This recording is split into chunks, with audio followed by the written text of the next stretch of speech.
आषाढ़े and start. यह अच्छा हुआ कि सेना में भर्ती के लिए घोषित की गई अग्निपथ योजना के बारे में लेफ्टिनेंट जनरल अनिल पुरी ने एक प्रेस कॉन्फ्रेंस कर दृढ़ता के साथ यह कहा कि इसे वापस नहीं लिया जाएगा।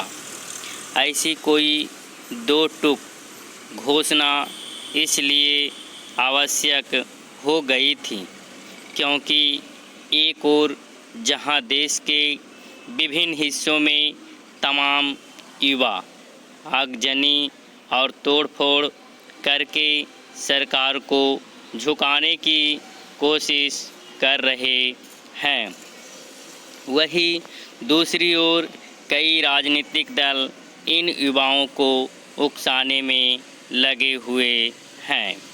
इन परिस्थितियों में यह संदेश दिया जाना अनिवार्य हो गया था कि हिंसा और अराजकता के जरिए सरकार को झुकाया नहीं जा सकता।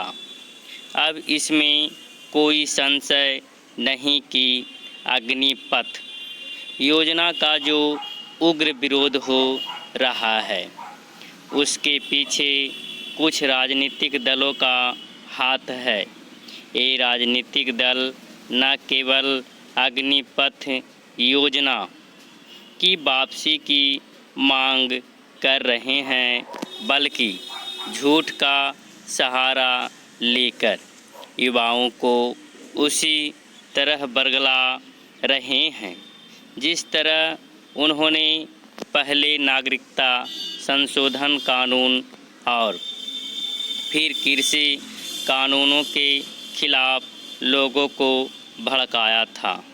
सेना में भर्ती होने के कथित आकांक्षी युवाओं को गुमराह करने में राजनीतिक दलों के कार्यकर्ताओं की भूमिका अब कोई दबी छिपी बात नहीं।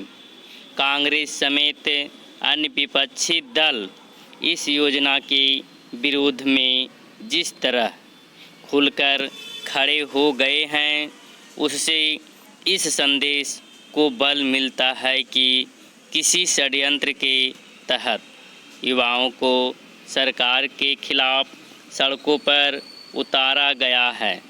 देश के विभिन्न हिस्सों में अग्निपथ योजना के विरोध में जैसी घोर अराजकता देखने को मिली है उसे स्वतः स्फूर्त नहीं कहा जा सकता। एक क्षण के लिए यह तो समझ में आता है कि राजनीतिक दल अग्निपथ योजना में कुछ संशोधन परिवर्तन की मांग करें, लेकिन उसे सिरे से खारिज करना और सरकार को युवाओं के खिलाफ बताना राजनीतिक शरारत के अलावा और कुछ नहीं।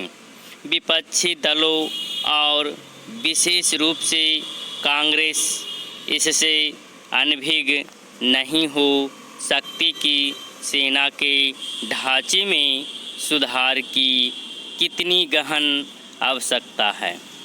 आखिर जब दुनिया के सभी प्रमुख देश अपने सैन्य ढांचे में व्यापक परिवर्तन करने में लगे हुए हैं, तब फिर भारत को ऐसा ही क्यों नहीं करना चाहिए।